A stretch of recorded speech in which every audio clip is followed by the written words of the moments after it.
Coming up on Life Today, comedian Tim Conway. Fix that so that it doesn't cuckoo, right? So instead of tying the cords together and everything, he scotch taped the door shut. So now all night you hear Norton. Stay tuned as Tim encourages us to lighten up and get along. Next.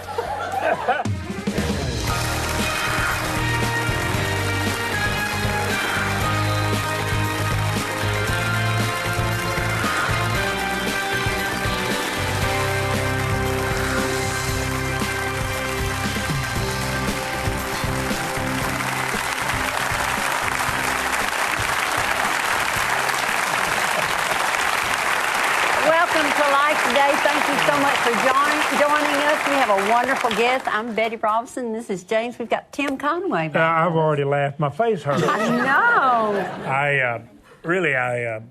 You may not know this. In television, we have to wear makeup. Now, I mean, it's... In life, I have to wear makeup. Yeah. I wear a little base around the house. Mine's cracked. Tim, you haven't been introduced yet. Just say I'm quiet. sorry.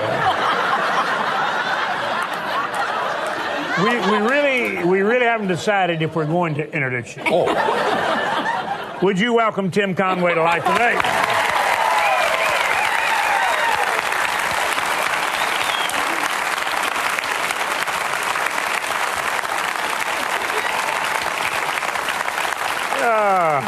You know, you've got the only video, and it's called Together Again. And I'm curious why you have a website where you say people can get the video when you have one. You told us in an earlier program, there's one. Yeah, it's a joke. But the first one who gets it, gets it. No, well, you see, we wanted a website so that we could kind of, in a sense, control it, because we only wanted to send out one at a time. You know, we don't want to flood the market, as we said. I see. Yeah. No, we just decided to do it this way because I don't know. What is the website where someone could inquire about the one? The website. The website. It's timconwaylive.com. Okay. And then the thing will come up and it'll say how to get this. Okay. It'll be shaken, too. We have a set that's not working. Where did you learn to shake? Oh, that I did from Don. Don Knott. Don Knott. Hi, Don, I say. Yeah. So, no, that's how you can get that, yeah. And, all right, this is actually you and Harvey Carmen and Louise Duarte. And you have the dwarf on here, too, I noticed. The dwarf and the old man and all of those. Well, we have the old man sitting right here. Right here. Kidding? Wow. Have you always been funny? I mean, you always, just growing up, did you? What makes you natural? think I'm funny? You mean looking or what? Yeah, well, you know, when I was in school, I was short. I was only about 5'2", 4", something like that. And that's quite a difference, though, isn't it? 5'4", you're kind of tall. Yeah. I weighed about 95 pounds. I was actually going to be a jockey. When I was small. I was galloping horses at a track in Cleveland. But at this weight, horses ask you to get off. Hey, come on. So, and if I hadn't fallen off as much as I did, I'd have been a great jockey. I really would. I was exercising a horse one day, the first time I'd ever been in a starting gate. And these guys go from 0 to 40 like right now, you know.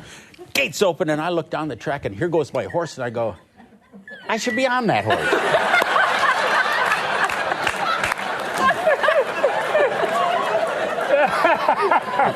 And people who are betting on you really get upset. Hey! Catch up with that thing, will you? Yeah. So, and I had funny parents too. I think you were trying to get him to tell you when he found out he was funny. By watching my parents, I swear to God, they didn't know they were funny, but they're the funniest people I ever saw. My dad was Irish, and well, you know the Irish drink a bit. We know that. Matter of fact, I was 12 years old before I found out that all brown paper bags didn't have a bottle of Seagram's in it. I just assumed that it did. You know? But my dad, he was Irish. You could not tell him he was wrong. I mean, he just, that whatever he did. He bought a doorbell one time and hooked it up. The button on the outside, the thing, wire, boom, got a bell on the inside. He hooked it up backwards so that it rang all the time, except when you pressed the doorbell. And on this program, I swear to God, this is true. I mean, I'm not kidding. So we'd sit at home at night listening to this. And when it would stop, my dad would go, I'll get it.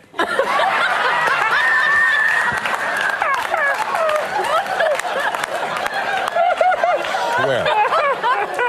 You know, I'll get with you. Yeah. My grandson, Tim, made a cuckoo clock for him. You know, you get those kits $1.50 and make a little clock. It's got the bird in there, 2 cones and the thing, the chain and everything. So they make one for my grandparents, or his grandparents. They're somebody, my mother and father. And the cuckoo was bothering my mother at night, you know, all night. So she goes to my dad and says, hey, listen, fix that so that it doesn't cuckoo, right? So instead of tying the cords together and everything, he scotch taped the door shut.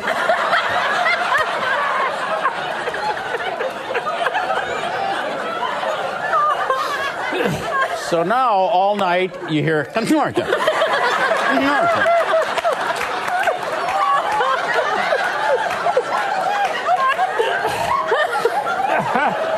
Now this also, I swear to God, this is true because ABC came out one day to do some shooting in Cleveland, and I happened to be in Chagrin Falls where I live. And they came out and they said, hey, we'll take you to the town and everything. So I'm telling some of these stories to these people. And my mother says, oh, you lie so much. You lied just to be funny. I said, really? Come here. I took the guy with the camera, went over to the cuckoo clock, right? Untaped the door, right? And in there is this bird like this.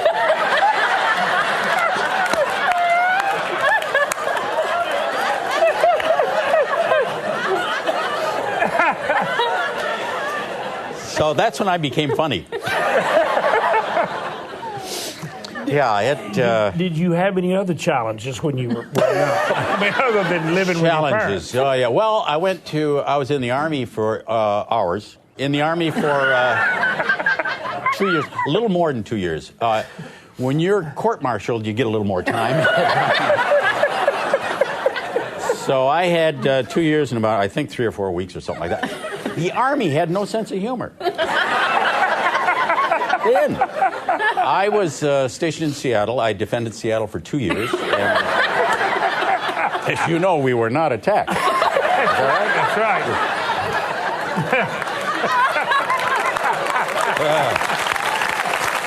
All right. So I'm on guard duty one night, and they're sticklers about you having your gun with you when you're on guard duty, you know? And they're heavy, man. So you go on for 2 hours, you're off for 2 hours. You're on for 2 hours, you sleep, you know, it's all night, this on and off. And I'm guarding a service club, which has ping pong balls and cards and bingo in it, you know. It's peacetime, you know. That's right. Yeah, first of all, who's going to steal bingo during a war anyway? You know, give me the I-31, come on. So I'm walking around this thing all night with this gun, and I go, So I get in the back of a Chevy and take a little nap. So I'm like this, and I wake up, and I go, oh my gosh, the guy's coming, Lieutenant. You know, he's going to come around the building now. What you do is you take your rifle and you go, halt, advance, and be recognized, and they give you a name, rank, serial number, and all that, right? So I'm going around the corner, and I go, okay, my gun. Oh, my God. My gun is in the Chevy. So I go, oh, boy. So I go into the trash barrel there, and they have a long neon tube, you know, in there, you know, like you have in the light thing, so, right? So I have this thing. And the guy, the lieutenant, comes around the corner, and I go, halt, advance, and be recognized. He does. He goes out there, and he goes, what's that? I said, it's a light bulb. You coming in closer? I'll turn it on.